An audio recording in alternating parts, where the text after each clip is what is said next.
Ang liturgy or formal religious program and ritual ba ay talagang worship na? Pag ba dumalo at nag-participate sa pagtugtog, pag-awit, pagsayaw, pagbigkas sa mga corporate chants and verses and prayers, yung bang pagdalo sa praise and worship program ay nag-true worship na nga talaga by the standards of Jesus. John 4:23, sabi ng Panginoong Hesus, "Subalit dumarating na ang panahon, at ngayon na nga, na ang tunay na sumasamba sa Ama ay sasamba sa Kanya sa Espiritu at sa katotohanan, sapagkat ganyan ang uri ng pagsambang ninanais ng Ama. True worshipers will worship the Father in spirit and in truth. The Father is looking for those who will worship Him that way." That way ba tayo mag-worship? Do we worship in spirit and truth o dumadalo lang ng mga programa? Ano ang ibig sabihin ng Panginoon nung sinabi niyang darating ang panahon, and in fact dumating na nga kasabay ko, na ang tunay na nananampalataya ay mananampalataya, sasamba sa Espiritu at sa katotohanan, that people will worship in spirit and in truth. Ano yung kahulugan nun? Naintindihan na ba talaga yung in spirit and in truth? At yan ang ating aarukin sa tulong ng ating Panginoong Hesus. In spirit and truth, what it is not.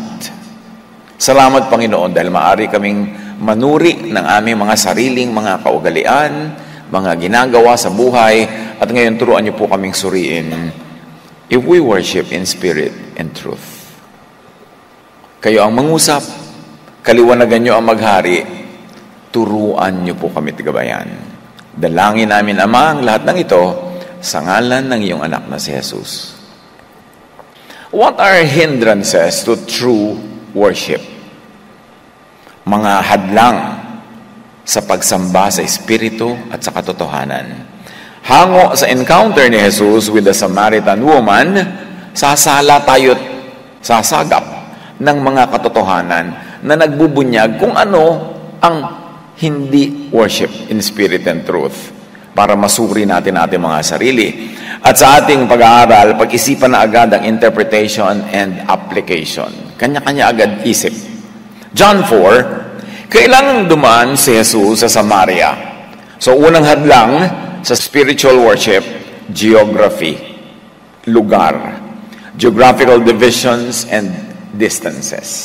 Hanggang ngayon, totoo yan. Nagiging hadlang, nagiging bakod ang mga geographical fences. Dumating siya sa isang bayan na tinatawag na Sychar. Malapit ito sa bukid na ibinigay ni Jacob sa kanyang anak na si Joseph. Dito matatagpuan ang balon ni Jacob. Dahil napagod si Jesus sa paglalakbay, umupo siya sa tabi ng balon. Halos katanghalian na noon. Hindrance to worship, history. At hindi na natin iisa-isahin yan dahil marami tayong ibang pag-uusapan. Isipin nyo na lang kung bakit hindrance to true worship ang history. Bakit history also gives walls and fences na hindi mo marating ang spiritual worship. May isang Samaritanang dumating doon upang umigib at sinabi ni Jesus sa kanya, "Maaari bang makiinom?" Wala nun ang kanyang mga alagad dahil sila'y bumibili ng pagkain sa bayan. Sinabi sa kanya ng babae, "Ikaw ay Hudyo at Samaritana naman ako. Bakit ka humihingi sa akin na inumin?" Sinabi niya yon sapagkat hindi nakikihalubilo ang mga Hudyo sa mga Samaritano. Another hindrance, race. Racial divisions. Sumagot si Jesus, "Kung alam mo lang," ibig sabihin hindi alam, ha? "Kung alam mo lang ang kaloob ng Diyos at kung sino itong humihingi sa iyo ng inumin, ikaw ang hihingi sa kanya at bibigyan ka naman niya ng tubig na nagbibigay buhay." Hindrance to worship, ignorance. This woman was raising religious issues. These Samaritans and the Jews were very religiously informed. Kaya nga sila magkakaaway, naghihiwa-hiwalay dahil pare-pareho silang may alam, although magkakaibang alam. So isang hadlang sa tunay na pagsambang espiritual, ignorance. Religious and spiritual blindness. Maraming sumasamba pero puro faith, pero walang alam from Jesus. Kung kani-kanino galing ang alam. Maraming puro faith pero hindi alam ang tamang pagsamba according to the standards of Jesus. Ni hindi kilala ang tunay na Ama. Ni hindi kilala kung sino ang sinasamba at dapat sambahin. John 4:22, sabi ni Jesus sa babae, ni hindi nyo kilala ang inyong sinasamba. Can you imagine? Samba ka ng samba, tapos hindi mo naman pala kilala kung sino yung sinasamba mo. Parang yumuyuko ka, lumuluho, tapos may kortina. Sa likod pala kung sino yung nandun, hindi mo naman kilala. Sabi ni Jesus, hindi ninyo kilala ang inyong sinasamba. Tayo kaya kilala talaga natin? Suriin. Maraming ignorant of what true spirituality is for and what true spirituality brings and what mere religiosity brings. Magkaiba ang spirituality sa religiosity. Kaya maraming relihiyoso hindi naman spiritual at maraming spiritual hindi relihiyoso. Dapat yan, alamin natin. Now, hindrance and obstacle to true worship, ignorance of the true gift of God, which is grace and love. Yun ang tunay na regalo ng Diyos. Ignorance of life and the living water, who is Jesus, the true Son of God, the true I am. Kasi maraming mga pretenders na I am ng I am, hindi naman pala talaga sila. Jesus is the true source and giver of life, of the living water.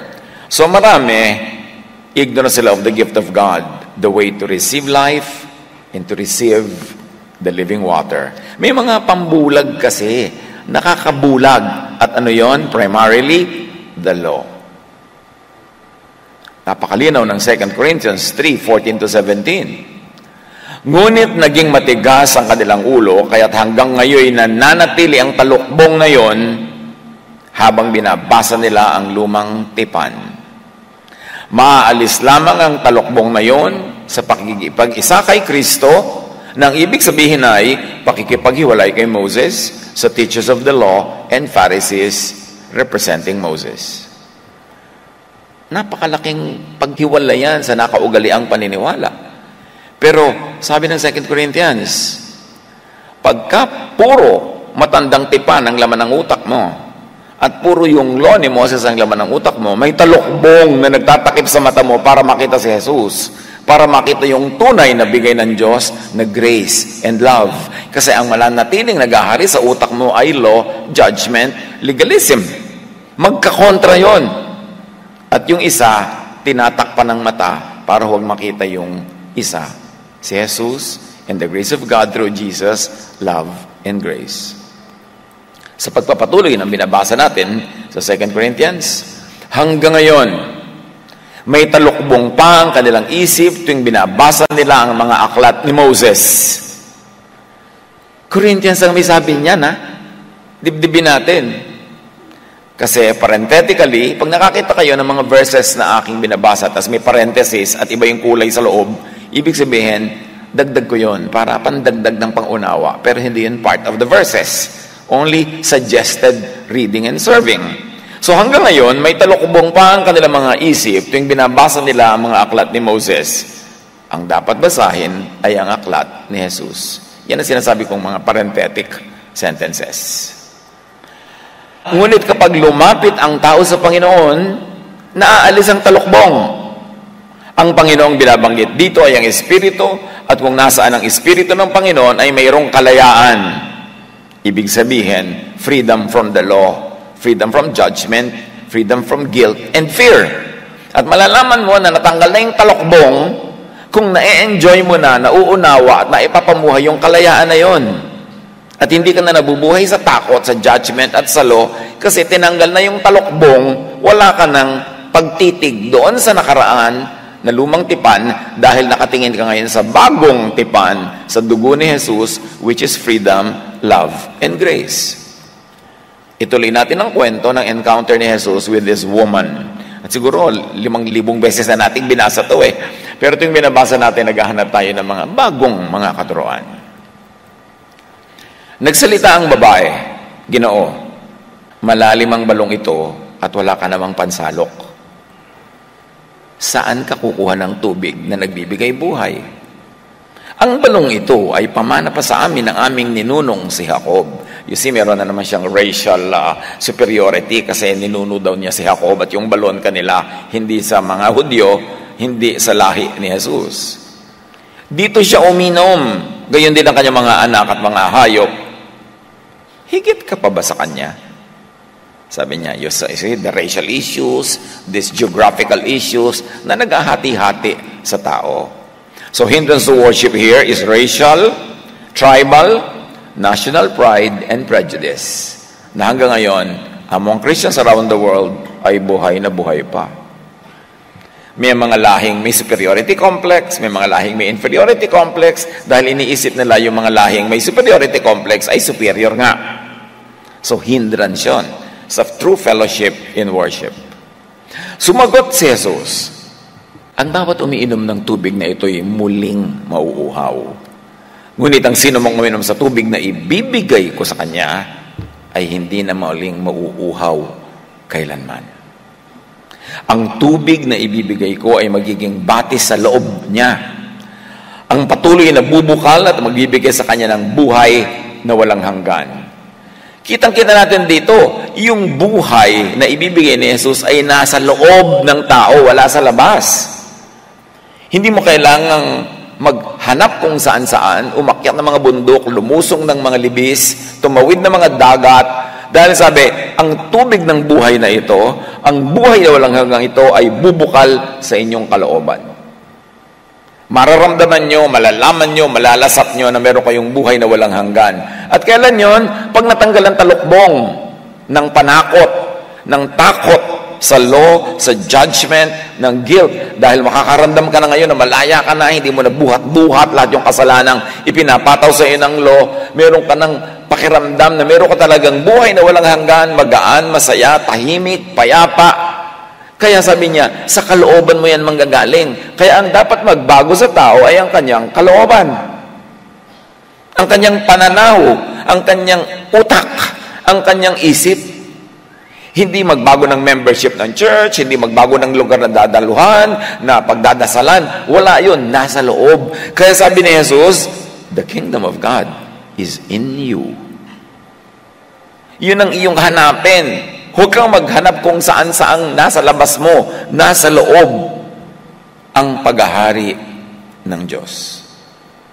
Sinabi ng babae, Ginoo, bigyan niyo po ako ng tubig na yan upang hindi na ako muling mauhaw, ni pumarito pa upang sumalok muli. Umuwi ka at isama mo dito ang iyong asawa, wika ni Jesus. Wala akong asawa, sagot ng babae.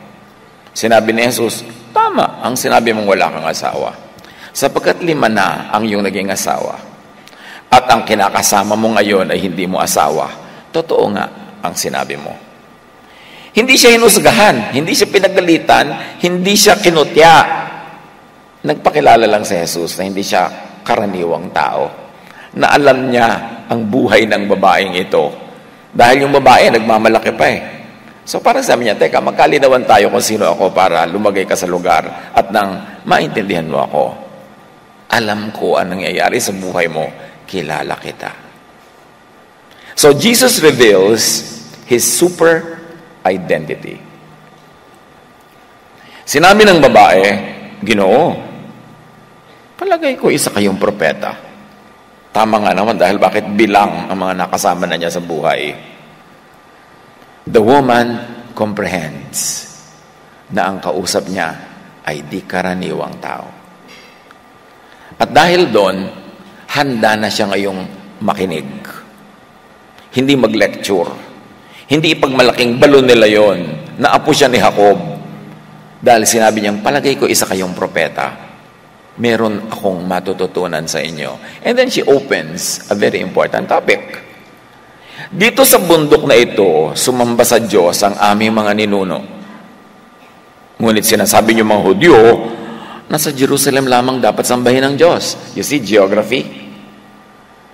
So tell me, Inglesera rin tong babae, so nag-i-English siya. So tell me, why is it that you Jews insist that Jerusalem is the only place of worship, while we Samaritans claim it is here at Mount Gerizim? In sa Greek version, it is here on this mountain where our ancestors worshipped. Sabi niya, bueno. Isa kayong kakaiba at least propeta kayo. Paliwanag niyo nga sa akin ang issue na to. Bakit sinasabi niyo sa inyo lang, sa Jerusalem lang, sa temple lang, dapat sambahin ng Diyos? Kami naman, ang paliwanag sa amin ng mga ninuno namin, dito lang sa bundok namin, dito lang sa Gerizim. Ano ba talaga ang totoo? So the woman asks a timeless question.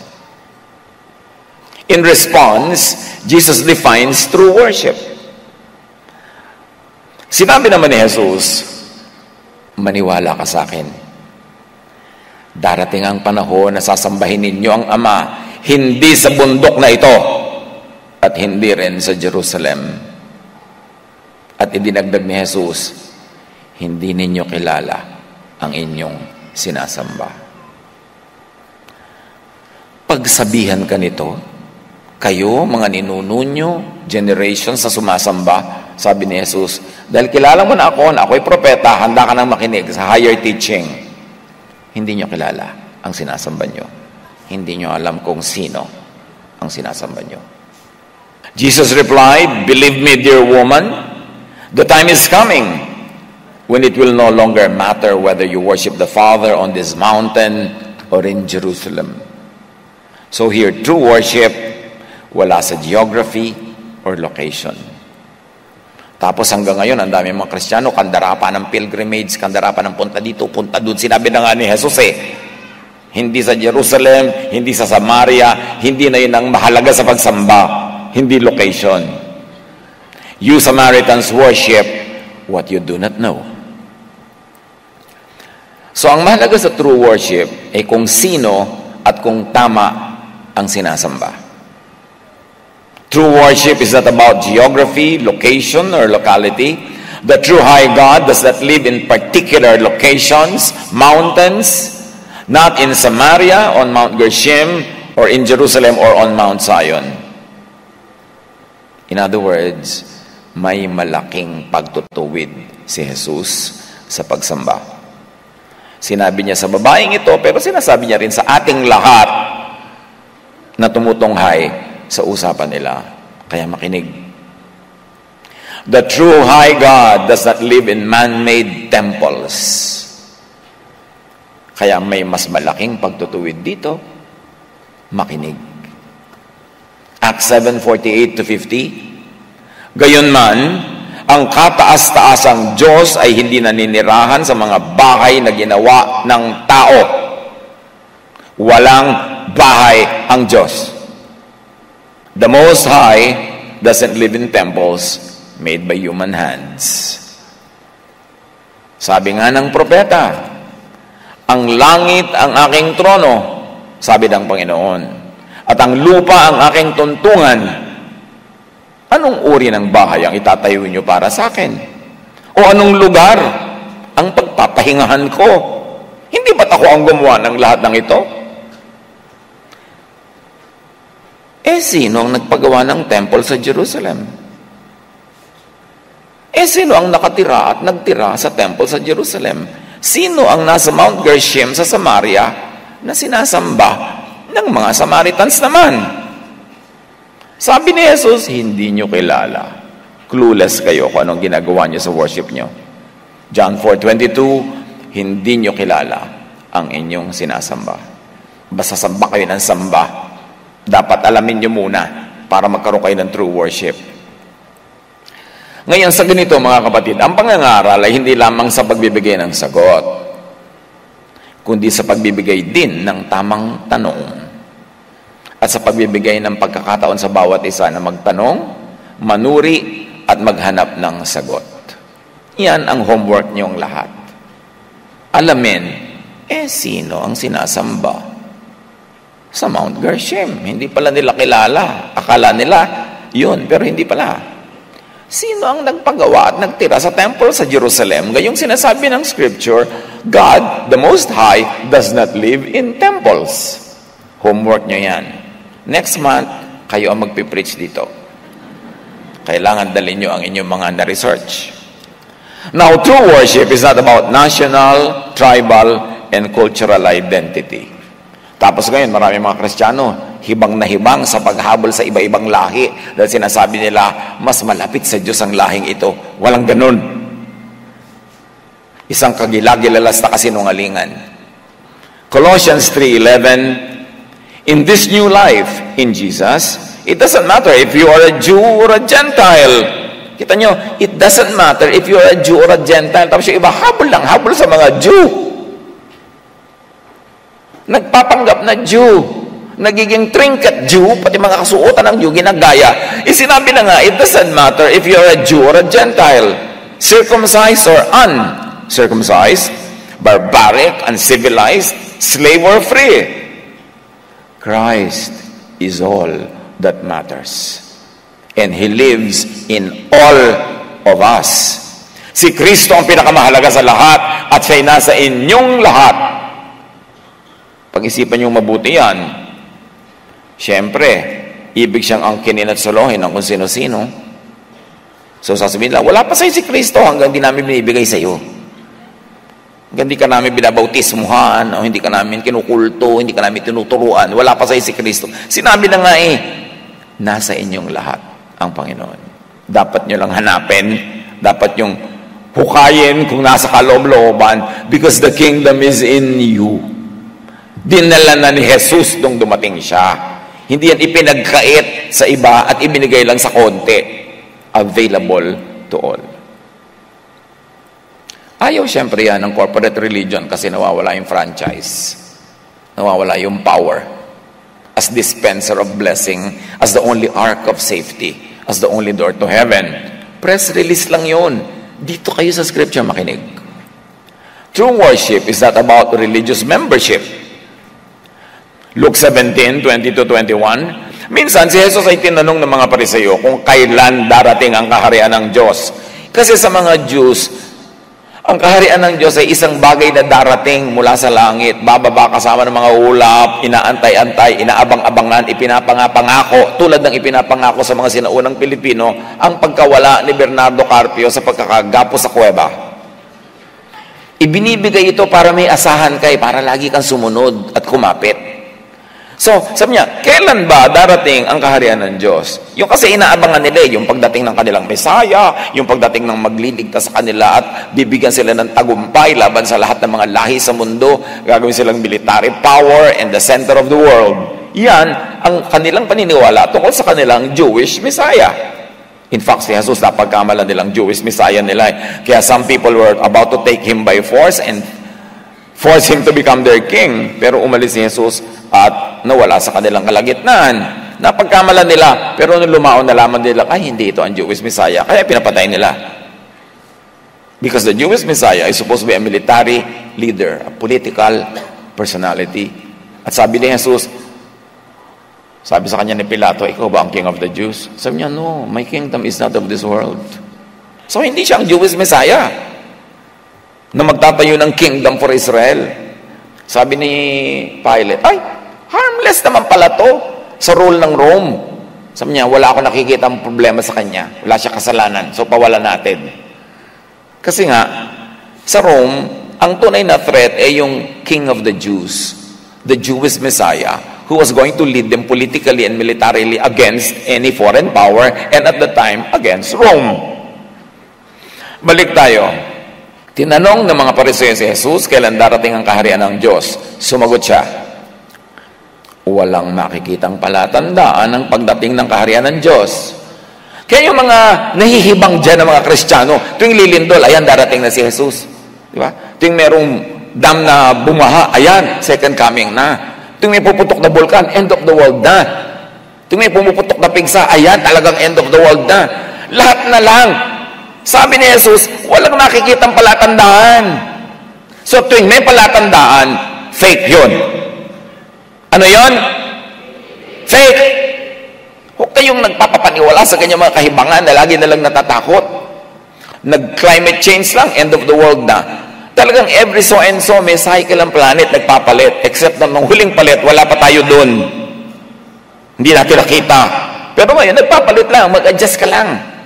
Ang init-init po, edi, huwag kang magbilad. Mamayang gabi ka na lumabas. Adjust.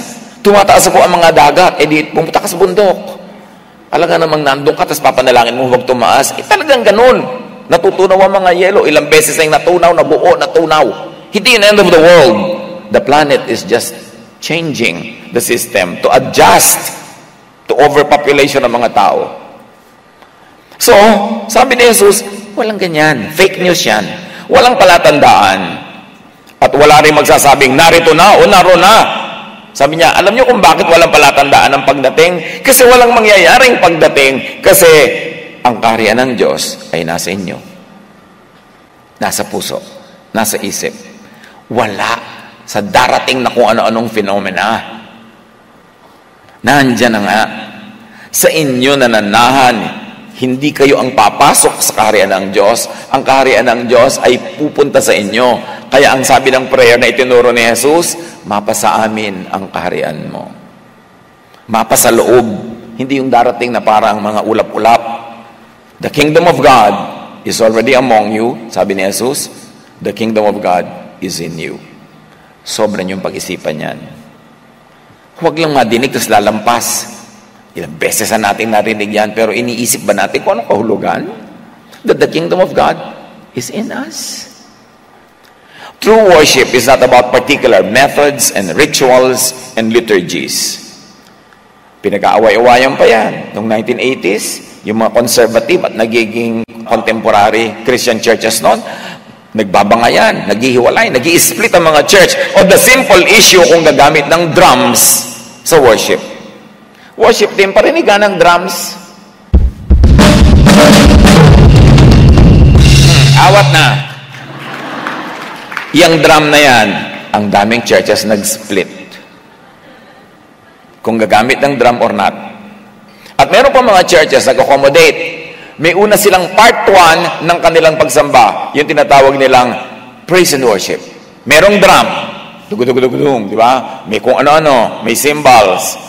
Tapos noon, may konting pahinga. And now, part 2. Magsisimula na ang banal na pagsamba. Ibig sabihin, organ na lang yung tugtog. Yan yung mga nagdi-divide. Mga issues na hindi naman dapat ginagawang issue. Kailan ba mag-offering before or after the message? Kailan ba tatayo, uupo? Yan pinag-aaway-awayan. Pero wala yan dyan. Romans 12:1-2, I plead with you to give your bodies to God. Let them be a living, meaning not dead, and holy sacrifice, the kind He will find acceptable.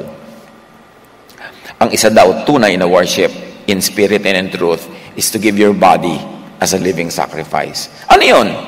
Ihahain mo ang sarili mo para saksakin dyan, sunugin? No. Maglingkod ka sa mga nangangailangan, mag-abot ka ng pagkain sa mga gutom, hagurin mo yung mga likod ng mga nagdaramdam, abutan mo ng pera yung salat na salat, dalawin mo ang mga nakakulong, pakainin mo ang mga nagugutom. Yun ang high religion. To offer your body as instruments of service of love. Because God is love, Jesus is love. Hindi yung body mo lang na nagkakakawag ka ng katataas ng kamay, although wala namang masama doon, pero kahit mangawit ka ng katataas ng kamay, kung wala kang ginagawang paglilingkod sa kapwa, hindi pa worship yon. Minsan emotional tripping lang yon. Yung mga iba yung, gusto ko pa i-worship, napaiyak talaga ako. Nag-emotional trip ka yata. Gusto mong paiyakin kita, halika rito.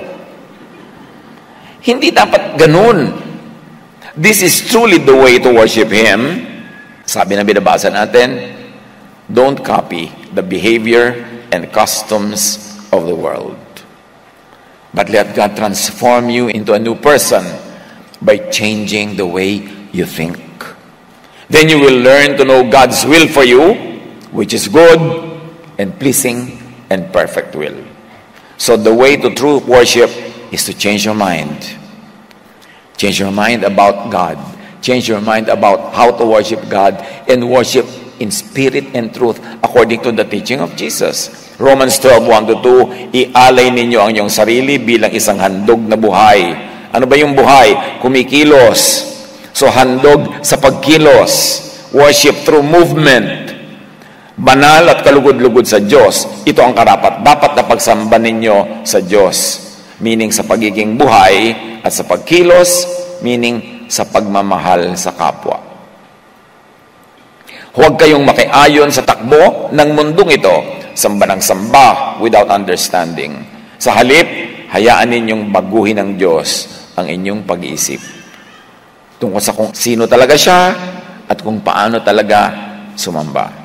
Sabi, upang maunawaan ninyo ang kanyang kalooban, sa gayon magagawa ninyo kung ano ang mabuti, kalugod-lugod, at ganap na kalooban ng Diyos. Ibig sabihin, hindi pa ninyo ginagawa kung ano ang mabuti, kalugod-lugod, at ganap na kalooban ng Diyos. Kaya sinasabi pa dito. Isaiah 29:13, and so the Lord says, these people say that they are mine, they honor me with their lips, but their hearts are far from me, and their worship of me is nothing but man-made rules learned by rote. Kabisote lang ang worship nila. Hindi galing sa loob, memoryado lang. Their worship is a farce, for they teach man-made ideas as commands from God. Obviously, the one speaking here is the Most High God, Elyon, because all of these characters, yung mga ayaw niya ng mga ganung-ganung drama, yung gusto niya yung taus-puso at mapagpakumbabang pagsamba, are all the teachings of the Most High God, Elyon. True worship is not about the verbal and ceremonial offering of praises. The Most High God is not egotistical. The Most High God does not seek praises. Kaya sabi ni Jesus, hindi nyo kilala kung sino sinasamba nyo na ang hilig-hilig magpa-praise. Hosea 6:6, I want you to show love, not offer sacrifices.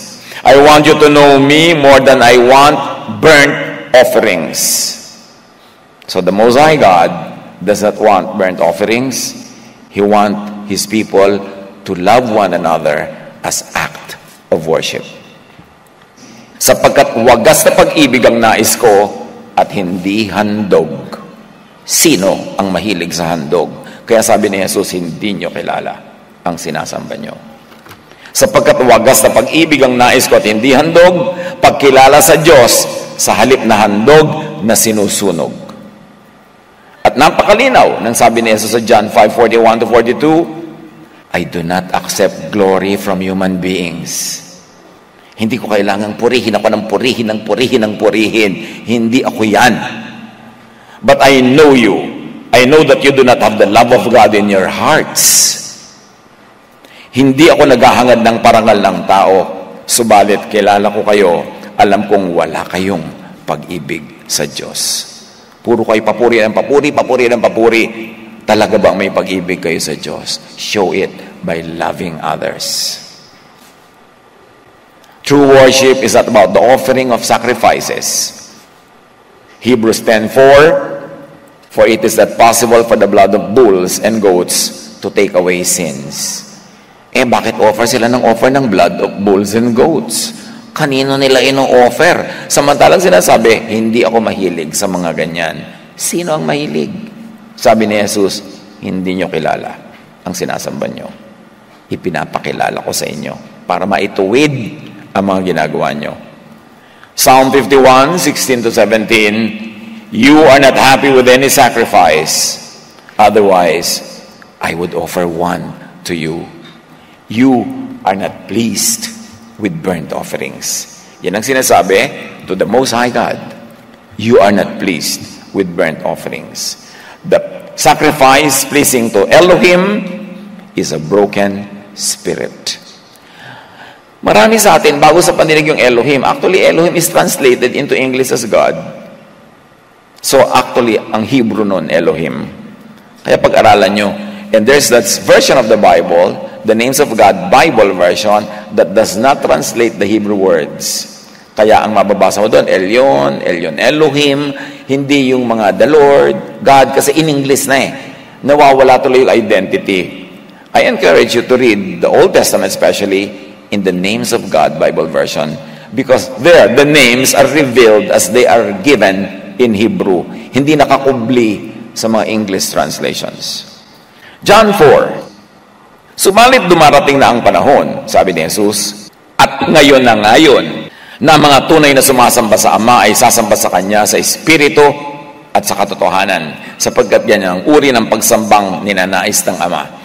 Kung dumarating pa lang ang panahon ng tamang pagsamba, ibig sabihin, all throughout history, hindi tama ang pagsamba nila. Dahil bakit sinasabi ni Jesus, dumarating na ang panahon at ngayon na nga, na ang tunay na sumasamba sa Ama ay sasamba sa Kanya sa Espiritu at sa katotohanan, not in the manner that you Samaritans and not even the Jews in Jerusalem do. Malaking revelation yan. Huwag nating lampas-lampasan yung turo ni Jesus para kumapit tayo at mangunyapit na parang toko sa mga nakasanayan nating kahulugan nun. Hingin natin kay Jesus, ano ba talagang sinasabi niya para tayo makasunod. But the time is coming, sabi ni Jesus.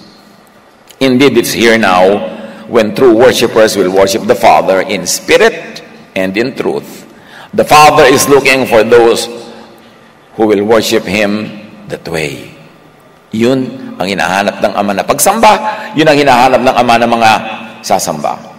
True worship is about worshiping the true Father in spirit. May true Father kasi may fake. Homework. Sino ang fake? Pag sinabi ni Jesus, I am the truth, ibig sabihin may falsehood. Pag sinabi ni Jesus, I am the way, therefore merong dead end. Pag sinabi niyang, ako ang buhay, therefore merong death. Laging may tinutumbok ang sinasabi ni Jesus, parang echo yan, parang nananalamin, merong reflection. So sinabi niya, I am the way, kasi ang nakasanayan ng mga tao, hindi yung true way, dead end. Dapat alamin. Sabi niya, true worship is about worshiping the true Father in spirit, not in the flesh, not in material or physical or sensual ways. Pag sinabi, worship God in spirit, ibig sabihin, don't worship in the flesh, in material things. Kailangan spiritual. At ano ang spiritual? Hindi nakikita, hindi nahahawakan. Philippians 3:3, for we worship by the Spirit of God. We put no confidence in human effort. Ano yung human effort ng worship? Marami yun. Yung nagdadadapa ka dyan, nagtitihaya ka, na kung ano pinagkakagawa mo, mga ritual, mga programa, mga props. Hindi yun masama per se. Pero hindi pa yun ang worship. Dapat yun, portal pa lang, pinto, para makapasok ka doon sa sacred space. Pero akala na iba yun na yun. Yung umattend ka ng program, nag-worship ka na, nagtaas ka ng kamay, nag-worship ka na, kumanta ka na, nag-worship ka na. Kaya yung mga iba, 10, 20, 30, 40 years, worship ng worship, wala naman spiritual growth. Kasi dumadalo lang ng programa. Handun na. Parang, ayun na, nakasamba na ako. Anong ginawa mo? Ay, di kumanta ako, nag-pray ako, naghulog ako sa basket. Yun lang, sumamba ka na. Yun lang ba talaga yun? O, step pa lang yun patungo sa tunay na pagsamba. Suriin. Romans 8:26, and the Holy Spirit helps us in our weakness. For example, we don't know what God wants us to pray for, but the Holy Spirit prays for us with groanings that cannot be expressed in human words. You see, we don't even know how to pray. Tinutulungan tayo ng Espiritu sa ating kahinaan sapagkat hindi tayo marunong manalangin ng nararapat. Kaya ang Espiritu ang namamagitan para sa atin at dumaraing sa paraang hindi natin kayang sambitin. So nagpray ka ng nagpray, 10 paragraphs, 10 chapters, ang haba. Sabi nga hindi naman tayo marunong magdasal. Spirit dapat na nagdadasal para sa atin. Kasi hindi naman natin alam talaga kung ano ang kalooban ng Diyos. Alam niyo ng Espiritu. At yung Espiritu pwede tayong turuan. In fact, pwede manalangin for us in our behalf with words too deep, with groans too deep for human words. Kaya sabi ni Jesus, huwag niyong akalain na pag marami kayong dasal, maraming salita, nagdasal na nga kayo. Pagans do that. Pero ang mga tunay na nanalig sa Diyos, hindi dinadaan yan sa salita o sa dami ng salita. Kaya sabi ni Jesus, when you pray, go to your room, close the door, and you can be alone, and the Holy Spirit can be alone with you and you can interact with God in a very personal way. Kasi kung ang dami-dami yung nagdadasal together, may prayer leader, nakalista pa yung mga idadasal, di prayer with words yun. Human agenda. Hindi yun masama, ang group prayer, no? Very powerful yan. Pero hindi yun ang end. Hindi ko man nagtipon-tipon kayo sa luneta, nagdasal kayo doon sabay-sabay, may mga kung ano mga programa, nagdasal na nga kayo. Although pwedeng maging springboard yon ng tunay na dasal, pero hindi pa yon ang dasal. Ang daming itinuro si Jesus, sinutuwid niya yung mga practices sa mga tao. Pero ang nangyari, nung pupunta na si Jesus sa langit, nag-backslide ang church, bumalik sa mga dating gawi. And usually, gawi ng mga Jews. Yun uli ang namayani. Sabi niya, Matthew 6:6, kapag mananalangin ka, pumasok ka sa iyong silid at isara mo ang pinto, saka ka manalangin sa iyong ama na hindi mo nakikita. At yung ama na nakakakita ng ginagawa mo ng lihim, ang siyang magbibigay sa iyo ng gantimpala. Tapos ang hilig-hilig ng mga Kristiyano mag-pray sa mga public places, ang dami-daming tao, may mga sponsor pa, may mga commercial pa. Tapos hindi naman talaga prayer, political rally. Yung pala may mga patatamaan, may mga patututsadahan. Ba't ka pa sumali dun? Sinabi na nga ni Jesus, pumasok ka sa kwarto mo at magkulong ka. Sumusunod ka or not? Magkalinawan tayo. Mahalaga ang public prayer, ha? Mahalaga ang group prayer.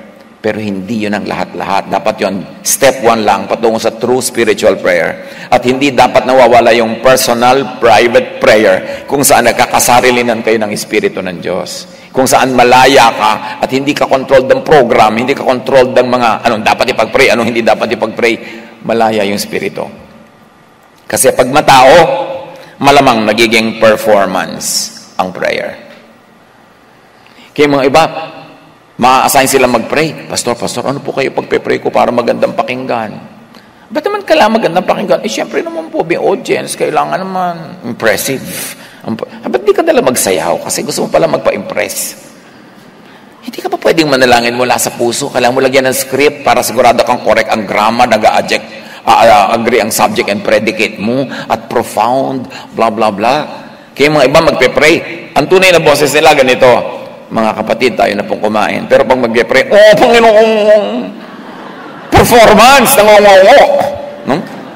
At kaya, mahalaga ang personal prayer. Itinutuwid ni Jesus.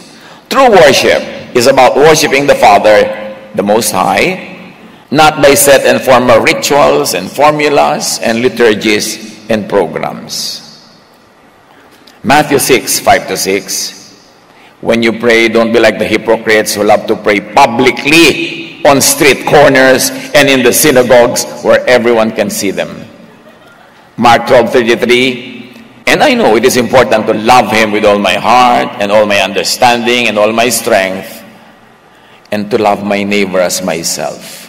Listen, church, this is more important than to offer all the burnt offerings and sacrifices. Mahalin mo daw ang iyong kapwa, mas mahalaga kaysa dalhin mo lahat ang handog. Than to offer all the burnt offerings and sacrifices required by the law. In other words, loving others is more important than worship in the temple where all those offerings are made. Loving others is high worship. True worship is about worshiping the Father, the Most High, not by formal programs that need and feature material tools, locations, temples, buildings, artifacts, and other props. Kaya, pinapasimplify ko ang ating mga sambahay, ang ating mga Bible study. Hindi mo kailangan ng mga drum set, ng mga organ, mga pantugtog. Kung meron, mabuti. Pero kung wala, don't stress yourself. Kasi hindi naman umiikot doon ang tunay na worship. Kundi sa pagmamahal sa kapwa. Kahit kumanta kayo a cappella, sumabay kayo sa plaka o sa tugtog o sa electronic music, basta tumutulong kayo sa kapwa, nag-worship kayo ng mabuting-mabuti. Pero kung may organ nga kayo na 10 million pesos, ang ganda-ganda nga ng hall ninyo, tapos hindi naman kayo tumutulong sa kapwa, walang worship na naganap, umattend lang kayo ng program. Matthew 18:20, for where 2 or 3 are gathered as my followers, I am there among them. So you see, hindi mo kailangan magpa-register sa SEC. Hindi mo kailangan bigyan ng authority ng mga self-appointed, mga kung sino-sinong high-sounding religious leaders na kailangan para ka makapagtayo ng church, may authority nila, may pirma nila. Sabi ni Jesus, pag may 2 o 3 sumasamba sa akin, may church. Nandun kayo, nandun ako, kahit saang lugar yan. Hindi mahalaga ang location. Ang mahalaga yung puso na kayo ay nananalig at sumasamba kay Jesus. Acts 17:24-25. At ang mahalaga, sumasamba sa Ama sa ngalan ni Jesus. He is the God who made the world and everything in it. Since He is Lord of heaven and earth, He doesn't live in man-made temples, and human hands can serve His needs, for He has no needs. Napakalaking pang-blackmail ng church. Serve God. Sinabi dito, you cannot serve God. God has no needs. But yes, we serve our church. We serve one another. Tutugtog ako ng maganda to serve you para ma-inspire kayo na kumanta at yung kanta maging portal into a higher level of spirituality. Makapasok tayo sa sacred space through music. Yes, magdo-donate ako para magkaroon tayo ng bubong, magkaroon tayo ng pang-rent, meron tayong silyang upuan, pero hindi yun service to God. God doesn't need service. Pang-blackmail lang yan na nagfa-fundraising. We serve one another. But when we serve one another, we serve God. Kasi sabi ni Jesus, when you do this to the least of me, do it to me. So, pinunasan mo yung mga silya para may upan silang malinis, you are serving them, you are serving me. Pero huwag tayong pauto na serve God. Yung para bang napakalaking kataksilan na umabsent ka minsan sa church dahil umattend ka sa libing ng lola mo. Tapos ba-blackmailing ka na kailangan unahin ng Diyos. Bakit? Ang pagmamahal ko ba sa lola ko o sa kanyang alaala ay hindi pag-una sa Diyos? Kasi yun nga ang mga ginagawa ng mga religion, ine-exploit ang mga tao, inuuto in the name of God. Kaya sabi ni Jesus, no. Worship in spirit. Worship in truth. And then to continue with the verse, He Himself gives life and breath to everything, and He satisfies every need. Ang Diyos na gumawa ng sanlibutan at lahat ng naririto ay ang Panginoon ng langit at lupa, hindi naninirahan sa mga templong ginawa ng tao. Hindi rin siya nangangailangan ng anumang tulong o paglilingkod ng tao sapagkat siya mismo ang nagbibigay ng buhay, hininga at lahat ng bagay sa sangkatauhan. Pag sinabi mong I serve God, para namang inisip mong mas malakas ka pa kaysa sa Diyos, kailangan ka niya. Intindihin nga natin ang ibig sabihin nun. God gives us everything we need. Tapos, ang laging iuukil-kil ng mga relihiyon, serve, serve, serve. It is not the Most High who demands service. Sino bang mahilig na servant siya? Again, homework. Pag-aralan nyo. Kasi sabi ni Jesus, you do not even know who you worship or who you serve. At sabi ni Jesus, even the Son of Man came not to be served, but to serve. Siya rin. Hindi siya humingi ng paglilingkod. Ang ngayon, it is a contrast dahil may mga religious figures na laging humihingi ng paglilingkod. Sabi ni Jesus, not me. Not even I. I came to serve, not to be served. True worship is about worshiping the Father, the Most High, not only by formal programs that need feature human leaders and mediations and mediators. Sumusobrang naging person-centered ang religious activity. Kaya natin dine-decentralize ang lahat. One of the reasons why we do sambahay worship 3 Sundays a month and one only here is to decentralize it, to take the attention away from me para ang mga iba nating pastors can lead and teach and can grow in the ministry. Because as they say, nothing grows in the shadow of a big tree. Pagka lagi ang laki-laking bulwagan, paano madedevelop ang mga iba? Dapat may dinedevelop tayong ganon para maraming avenues for growth. Hindi dapat sobrang dependent sa tao o sa isang tao. 1 Timothy 2:5, there's one God and one mediator who can reconcile God and humanity, the man, Christ Jesus. Iisa ang tagapamagitan sa Diyos at sa mga tao, ang taong si Kristo Jesus. There is no need for human intercessors between people and Jesus. Sabi kasi na iba, yes, si Jesus ang ating mediator between us and God, pero kami ang mediator naman nyo between you and Jesus. Walang ganon, invento lang yun ng mga tao. Red tape lang yan. Dumarami lang ang bida. Now, surely praying for one another has benefits, and it's nice when people pray for us. It's good when we pray for people, which we will discuss in part 2 of this message. Hindi kasi kasya sa isang worship lang, but it is not as necessary as self-appointed intercessors market themselves. Hindi kailangan. Hebrews 4:14-16. So then, since we have a great high priest who has entered heaven, Jesus the Son of God, let us hold firmly to what we believe. This high priest of ours understands our weaknesses. So let us come boldly to the throne of our glorious God.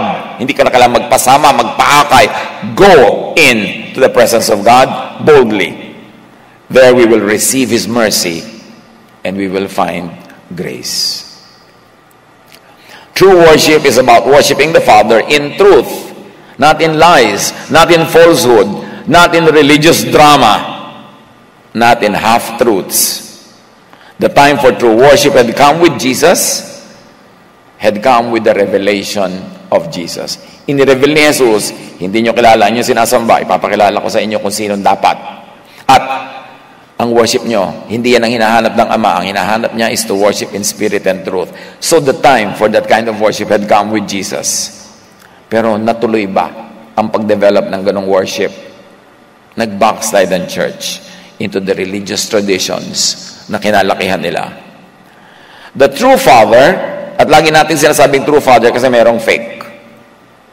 The true Father seeks true and spiritual worship.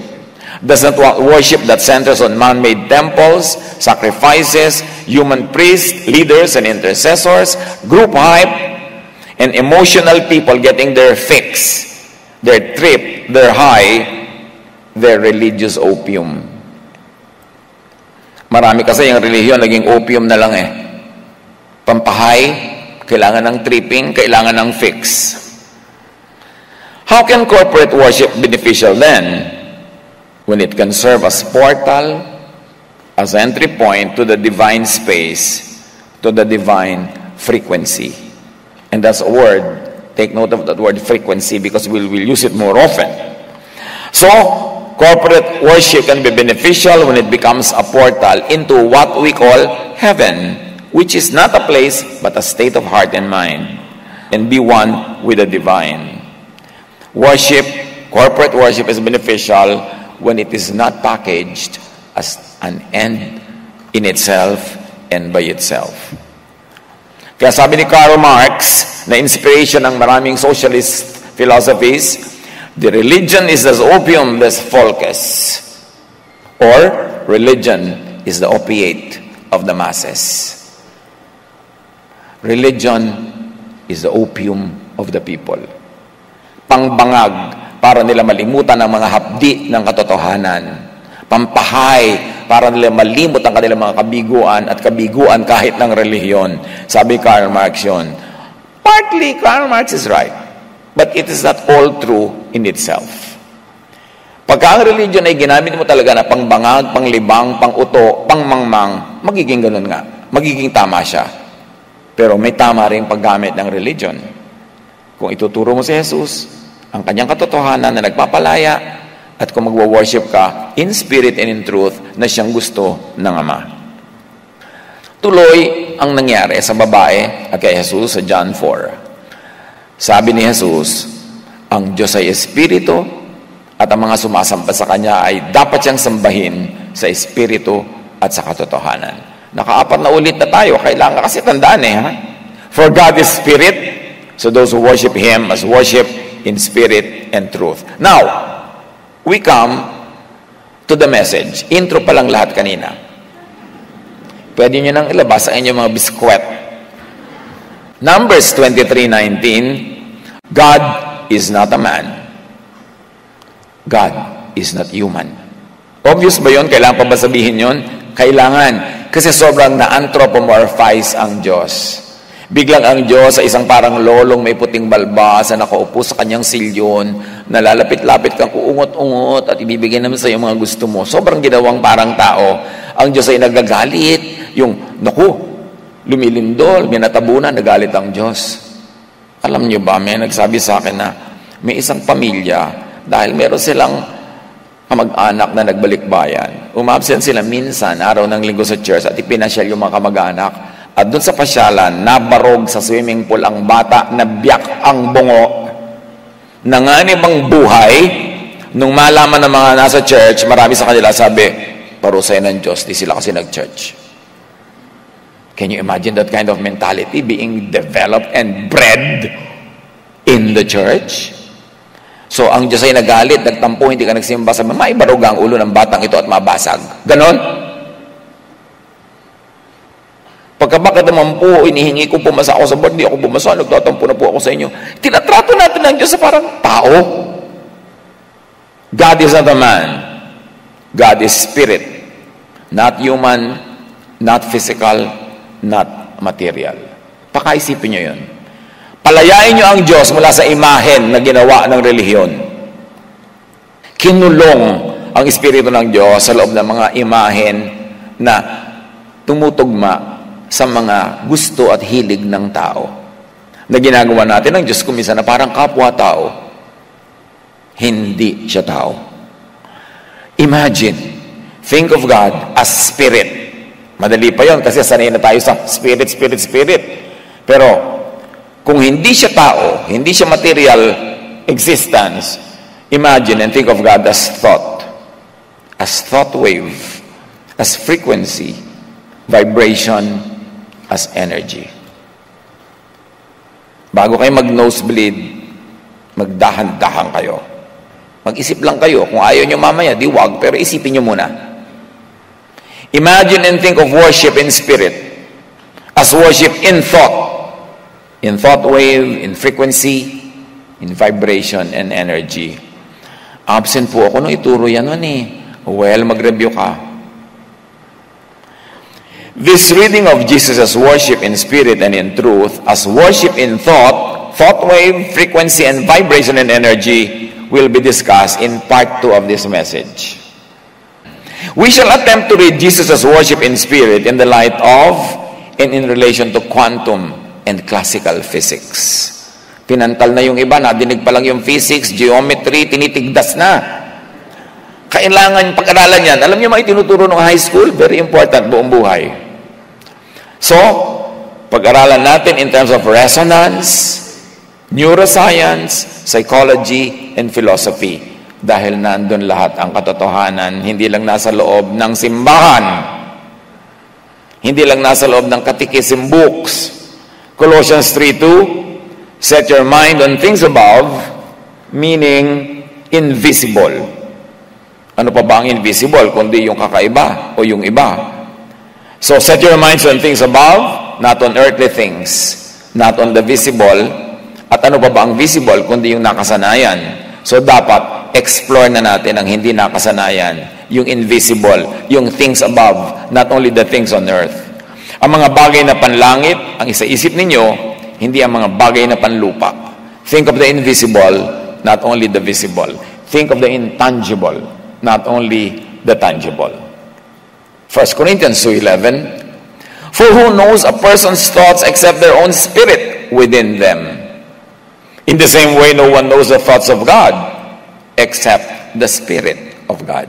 So, nakikita natin dito yung thought, yung spirit, said in the same breadth and depth as we'd say frequency, energy, vibration, wave. The way to worship, to connect with God, is to be one with God in spirit, meaning in thought, in vibration, in frequency, in resonance. As dagdag and necessary na susundan ng mga more conventional acts of worship. Kaya sabi natin, yung mga pagkanta, pag-awit, pagdarasal, pagsasama-sama, dapat yon step yon towards a higher kind of fellowship with the divine. God and the Holy Spirit have certain vibrations You have certain vibrations, and everything around you has certain vibrations. If we align our vibrations to God's, amazing things begin to happen. At ayan ang reference. Snapshot nyo para pwede nyo balik-balikan at pag-aralan. Yan ang sabi dyan. True worship in spirit is aligning with God's spirit or God's vibration. Kasi na yung word na spirit, gas-gas na, hindi na natin nakikitaan ng meaning yan Basta hindi body, hindi physical spirit. So, God vibration. John 4:24, so those who worship Him must worship in spirit, meaning not human, not physical and material ways, and it can be thought wave, frequency, vibration, energy. John 4, ang Diyos ay Espiritu, at ang mga sumasamba sa Kanya ay dapat siyang sambahin sa Espiritu at katotohanan. So imagine, equate worship and prayer with quantum physics, yung necessary development ng classical physics. According to science, everything is connected. Energy is eternal, and consciousness is dynamic. Anong conclusion and application nito? Prayer has real power. So then, get us wrong. Mabuti yung group prayer, mabuti yung mga nagpe-pray kayo together, kaya lang hindi dapat yun ang end. Beginning pa lang dapat yun. No? So equate prayer with quantums, observation, and tunneling. And in the previous months, we have discussed observation and tunneling already in line with prayer. That prayer, ang equivalent niya sa quantum is observation and tunneling. What are we saying here?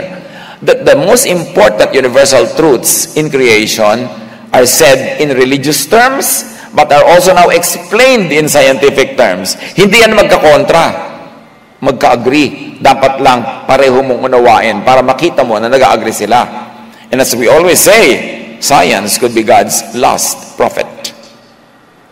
Na ang talaga magpapaliwanag ng mga hiwaga ng Diyos, hindi mga religious gobbledygook, kundi science.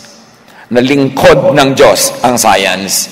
Hindi kuno laban ng science sa Diyos. Yung mga relihiyoso lang, kinakalaban yung science kasi nawawala yung power nila to be the sole dispenser of truth.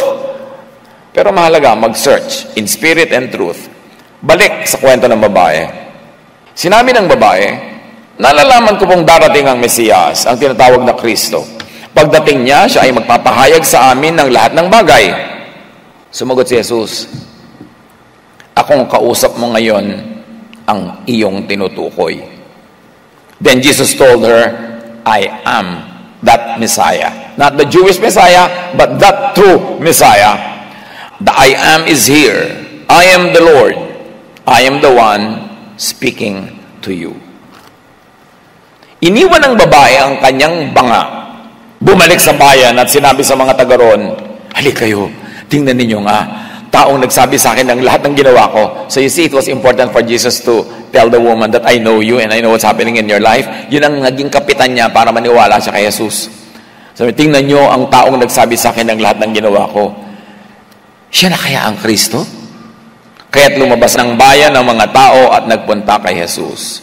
So na-solve yung gender divisions and gender issues. This time the woman became the prophetess. She became the one who declared truth.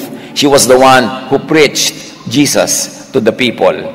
Tapos ngayon, pagbabawalan ng mga Pharisaic churches ang women to speak. Nag-backslide na naman sila sa law. Now, Jesus crossed and broke geographical, racial, social, gender divides. Tapos even Jesus' followers backslid to so much Mosesness and Phariseesness, even and especially on gender and dietary issues. But that is another topic. Jesus does the work of teaching about true worship. He corrected many false forms of worship which were prevalent at His time. Mark 7, 6-7, sinagot sila ni Jesus, mga mapagkunwari, tama nga ang sinabi ni Isaias tungkol sa inyo ng kanyang isulat. Ang paggalang sa akin ng bayang ito ay pakunwari lamang, sapagkat ito'y sa bibig at hindi sa puso bumubukal. Walang kabuluhan ang kanilang pagsamba. So you see, kaya sabi ni Jesus, you should worship in spirit and truth. sapagkat itinuturo nilang galing sa Diyos ang kanilang mga utos. Let me pause here a while, mga kapatid, para sa isang kapaki-pakinabang na application. Kung ang daming nagtatali, gumagapos, nagkukulong sa inyo, pumipigil sa inyo na ma-develop, lumigaya, sumaya, suriin nyo muna, baka yun ay mga inventong utos ng relihiyon na sabi nila utos ng Diyos. Huwag niyong sayangin ang inyong buhay, biguin ang lahat ng inyong mga pangarap, sikilin ang lahat ng inyong damdamin sa pagsunod sa mga utos ng relihiyon na sinabi ni Jesus, marami dyan, utos lang nila. Sinasabi nila, utos ng Diyos. Manuri muna kayo bago kayo mag-sacrifice. Sayang ang maiksing buhay. Sabi ni Jesus, I came that you might have life and have it to the full. Pero kung makikinig ka sa religion, lalo sa Pharisaic religion, sabi niya, hindi, magdusa ka, maghirap ka dito, sa langit ka nalang bumawi. Hindi yun ang utos ni Jesus. Sabi niya, mapasa amin ang kaharian mo, ngayon na, dumating na yung kapayapaan, yung kapunuan, yung kaligayahan, kasiyahan, dumating na. Huwag na namin hintayin, mamatay pa kami para namin maranasan ang pagpapala ng Diyos. Pero ang tinuturo ng maraming religion, magtiis ka na lang, sa langit ka bumawi. Pang-uto lang yun. Huwag kayong pauto. Suriin nyo ang lahat ng pumipigil sa inyo para maging ganap, maging buo, maging masaya. Baka hindi naman talaga Diyos. Kasi si Jesus, isa lang ang iniwan niyang command. Love. Importante. At sabi ni Nikola Tesla, if you want to find the secrets of the universe, think in terms of energy, frequency, and vibration. And I invite you to think of God also in these terms. Kasi God is not a man. Hindi siya tao. Hindi siya physical. So dapat spiritual. And spiritual can mean vibration, frequency, energy, wave. Philippians 2:13, that energy is God's energy. An energy deep within you. God Himself willing and working at what will give Him the most pleasure. At the heart of the universe is a steady, insistent beat. The sound of cycles in sync. Synchronized yan. These feats of synchrony occur spontaneously, almost as if nature has an eerie yearning for order. At yan sa babada naman ang reference. Kung gusto nyo, sundan nyo yan. Pag-aralan nyo pa, window lang yan eh. Marami pang laman na iba. Back to John 4. Maraming Samaritano sa bayang yun ang naniwala kay Jesus dahil sa patotoo ng babae. Sinabi niya sa akin ang lahat ng aking ginawa. Kaya pumunta sila kay Jesus at nakiusap na tumigil muna siya ron. At tumigil nga siya ron sa loob ng 2 araw. Can you imagine? He was invited by the Samaritans to stay for 2 days. At marami pang sumampalataya nang mapakinggan siya. Pagkatapos sinabi nila sa babae, naniniwala kami ngayon, hindi na dahil sa sinabi mo, kundi dahil sa narinig namin sa Kanya. Alam na namin siya ang tagapagligtas ng sangkatauhan. Tagapagligtas from the law, from judgment, from death, from fear, and from guilt, which is peace, which is love, which is heaven. Hear Jesus. Worship in spirit and truth. Reviewin natin ang ating paraan ng pagsamba. Kung sumasamba na ba talaga tayo o umaaten ng program. Review your concept and practice of worship. Your corporate, physical acts of worship. They are not an end in themselves. So observe. Ang worship ay hindi lang dapat emotional tripping. Kailangan may pagbabagong loob, pagbabago ng isip. So corporate worship is very useful and fruitful if natatranscend at nagiging portal, door, entry point into that sacred space where more spiritual revelation can happen. Enter the divine space through worship in spirit.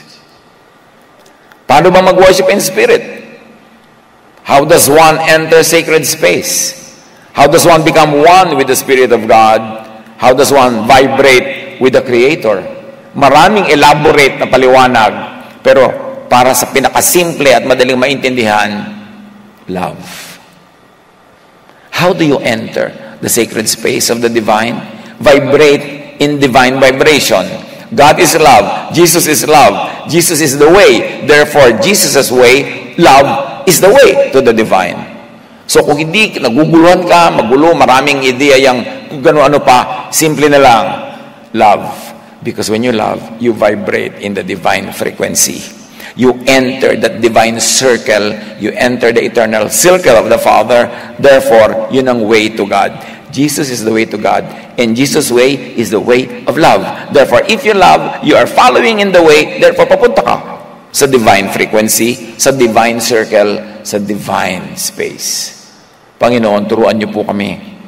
Nahamunin ang aming mga sarili para i-review ang mga dati na naming mga paniniwala at mga paninindigan at unawain namin kung anong sinasabi ni Jesus to worship in spirit and in truth. Huwag kaming panghinaan ng loob kung kailangan namin magpalit ng isip, kung kailangan mag-aral pa, mag-review pa, because you want us to grow from glory to glory. And to grow, we have to outgrow our previous situation. Mangaral po kayo, patuloy niyo pong buksan ang aming isip. Manalangin tayo, sarilinan sa Panginoon, at humingi pa tayo ng mga kakayanan upang maunawa ang mga mukhang mahihiwaga, pero actually ay mga simpleng bagay, especially when understood from God's probably last prophet, science. Be with the Lord in silent reflection.